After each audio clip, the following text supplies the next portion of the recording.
人呢？人嘞？这次来没看到那个大姐姐，很漂亮的大姐姐。哎，大姐，大哥，那个您哪不是您设备哪不好？这吧，老跳闸，一开机器跳闸，一开机器跳闸，它是没电了，一开机器就跳闸。啊，一开就跳，跳哪个闸？跳到整个的都跳，整个车间跳了。上那边中闸都跳。一开这个整个车间都跳了。过点一跳。就是电机一转，它整个车间都跳呗。对，瞬间跳。有时候一会儿过一会儿跳，有时候过一会儿跳，有时候瞬间跳。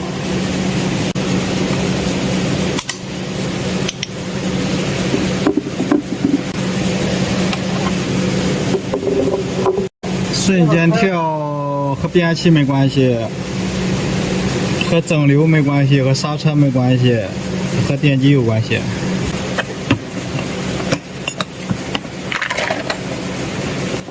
这跳总的跳总闸是漏电的，电机。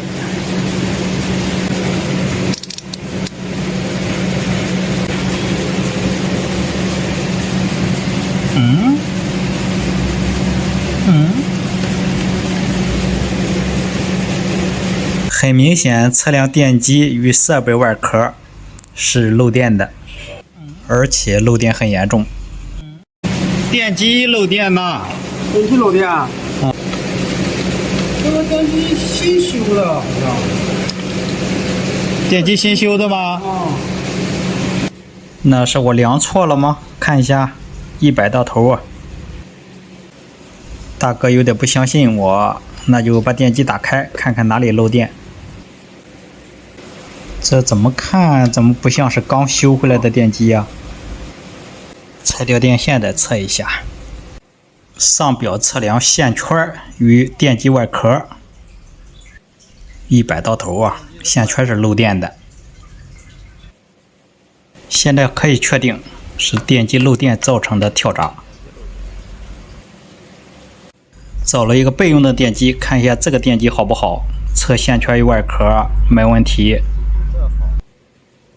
测量电机线圈好不好，用乘1档，2个表笔短节先调0。所谓短节就是2个表笔碰在一起，然后调0，调到0位。然后测量线圈两之间电阻，就是表针摆动的位置是一样的，这就说明这个电机没问题。电机小，电阻大，20欧，20欧姆，电机是没问题的。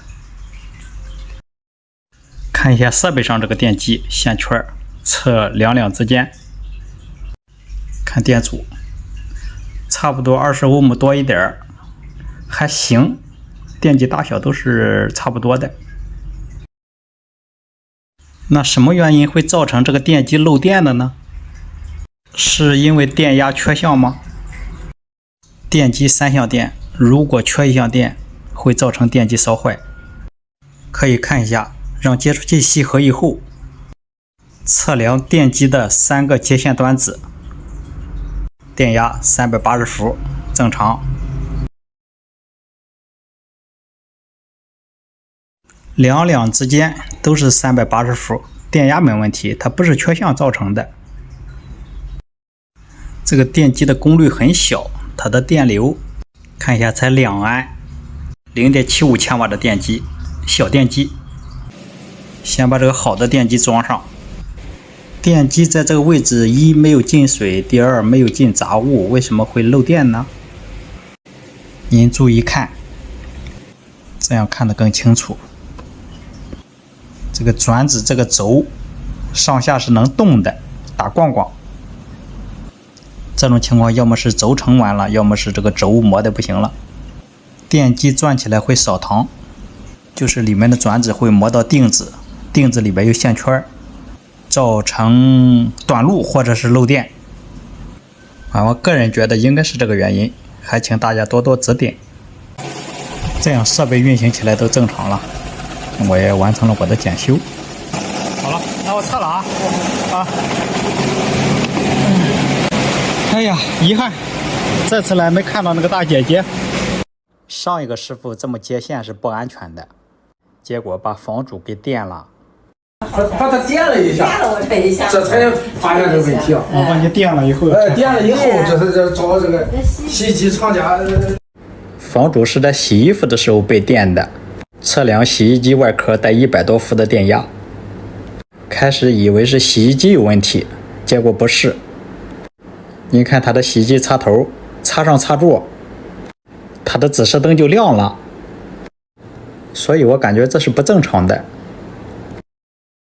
房主说，请了个师傅过来修完电路以后，就出现了这种情况。那是电路接的不好吗？拔掉洗衣机插头之后，测量它的地线是带100多伏的电，也就是说洗衣机外壳的电是地线的电。那就去看一下配电箱的地线。我们平时维修遇到地线带电的现象很多，看一下这个就是控制的客厅和洗衣机的插座，这个新的空气开关。房主说原来是漏电保护器，老是跳，合不上，请了个师傅给换个空开，不跳了。测量地线排不带电，测量火线电压正常，零线电压正常，地线不带电。刚才在洗衣机那头测的地线带电，在这头地线排就不带电。拉掉这个空开看一下，所以再来到洗衣机这一头，插上洗衣机，再测量它的外壳，测量洗衣机外壳带电的现象没了。这样看还是它电路有问题，那就在空开这个位置测一下漏电，测零火对地，火线是漏电的，测零线呢也是漏电的。这样看跳漏保是因为有漏电的现象，它在跳漏保。这里还有个地线的线头包起来了，我猜的没错的话，这个就是这个漏电线路的地线。是不是因为一测它带电就把它拆了呢？这种可能性有，现在是不带电的。那就测一下零火线对地线漏不漏电，直接测量红线对地线，它是漏电的。再看一下零线对地线，也是漏电的。这样看是火线对地线漏电，导致洗衣机外壳带电，而上一个师傅拆掉了地线，把漏保换成空开，这样没解决问题。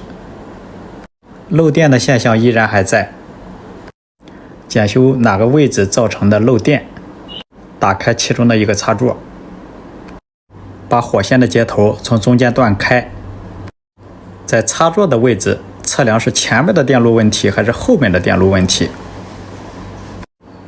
这样一测是这一路线有问题，就是这么分段式测量，确定线路出现在哪一段。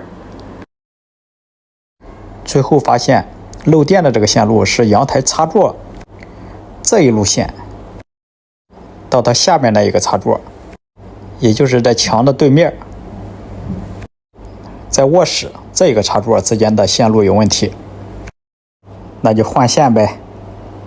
换了一个护套线，那头拉，这边送，拽出来的线上面有水，地下的管里有水，这个水是哪来的呢？看一下破皮的地方有吗？还有破皮的地方，火线破皮了，这样就会对地或者破皮的地线都放电，所以那个漏电保护器它会跳。这样恢复完所有电路，直接合闸送电，把洗衣机的插头插上插座，这个灯就不亮了吧？摁开开关，灯才亮。这样用电笔测量外壳不带电，0伏，这说明这个接地很好。地线是接电器外壳的，如果线路发生漏电或者是感应电，它都会通过地线对大地放掉，而没有地线人摸的时候，它会通过人的人体对大地放电。好了，维修完成，感谢您的观看，请多多指点。